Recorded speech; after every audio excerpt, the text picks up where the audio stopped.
Hi, I'm Donna Taggert, the dietitian for Department of Aging and Human Services. June is Men's Health Month, and I'm going to read some statistics first before I get into specifics. Here they are. 1 in 2 men are diagnosed with cancer, 1 in 3 women. Men are more likely to die from heart disease at an earlier age than women. Men have a more significant higher risk of dying from liver disease as well as from dying from diabetes. Men die 5 years on average sooner than women, with their last 11 years usually spent in poor health. Why is this? Well, statistics also show that men are more likely to smoke, they eat too much salt and red meats, they eat too little fruits and vegetables, and they drink to dangerous levels than women do. Only 30% of men's overall health is determined by their genetics, that Y chromosome, 70% obviously from their lifestyle. So a lot of the topics I have addressed over the past year or so have been addressing health for women and men, addressing heart disease, hypertension, diabetes, but I'm going to go specific for men today, and that is prostate cancer. It is the second leading cause of cancer deaths in men. 230,000 are diagnosed every year, and 30,000 of them die from it. So, what can be done? Well, of course, a regular checkup, but another statistic shows that men are less likely to follow up with their physician or even go on a regular basis as women do. So starting at age 45 is when screening should begin if you have a high risk of prostate cancer in your family. After that, 50 if you do not. But even before all the screening, you can start taking care of your prostate health by eating good nutrition. What I said about men and what they did, eat too much fat and red meats and stuff, that just sets you up for poor nutrition overall, but it really can affect your prostate health. So eating a more plant-based diet like the Mediterranean diet or the DASH diet, which I've talked a lot about, they have found that this can help. Now, they've also, in all the research, have been finding that there's certain superfoods that can help with prostate. So I'm going to tell you the 10 that they have so far. Doesn't mean that's, all of them. There are more to come as the studies continue. Number 1 are tomatoes. Everyone's probably heard about lycopenes in tomatoes. They help decrease the risk of cancer, especially prostate cancer. It's a powerful antioxidant, and it helps fight those free radicals that can cause cancer.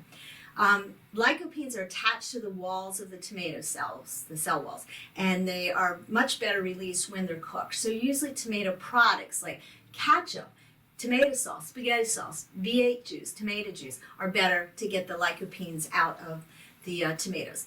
But if you eat them raw, pairing it with like an olive oil or something, that fat can help absorb it a little bit better. Second superfood is broccoli and its relatives in the cruciferous family, so that's kale, Brussels sprouts, cabbage, cauliflower. They have what's called a sulforaphane. It's found to selectively target cancer cells, especially in the prostate, and kill those cells.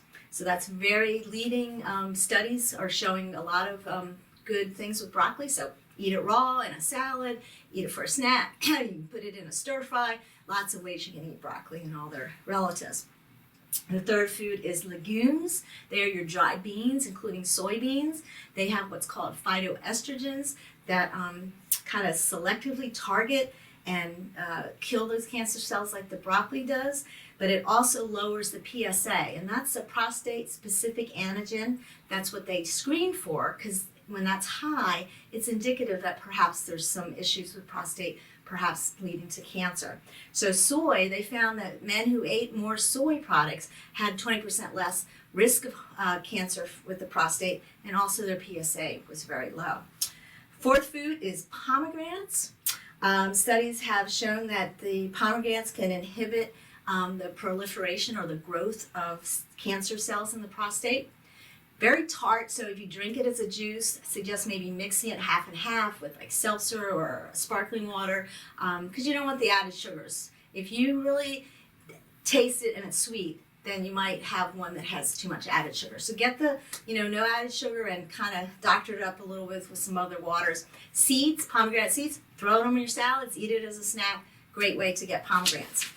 Okay, the fifth food is actually the only non-plant-based food in the recommendations, and that is your fatty fishes. Salmon, tuna, mackerel, sardines, all have omega-3s in that fat. And studies are showing a link with high omega-3s and lower prostate cancer. So, try to eat fish a couple times a week if you can. Nuts are the sixth superfood. They're all good for you, but especially Brazil nuts have selenium in it that helps lower cancer risk. 2 Brazil nuts, don't overdo it, will do it. And walnuts have the plant-based omega-3s that we talked about with the fatty fishes, so those are good too. Again, snacking on nuts, easy snack, going to help, with your prostate, and they're very enjoyable. Just don't overdo it. A little handful is all you need. A few other foods, I'm not going to go into specifics, but are showing promise: cayenne pepper, green tea, mushrooms, and seeds. So visit eatright.org. That's the American Dietetics Association's website. Click on the little tab that says Men, and you'll get a whole drop down of all kinds of men's health topics, and it will cover, not only the prostate, but all other things that pertain to men's health. I know I sound like a broken record saying, eat a diet rich in fruits and vegetables, nuts and seeds and legumes and fatty fishes and whole grains, but statistically, research has shown that these type of foods help decrease the risk for many of the chronic diseases we have here in our, America.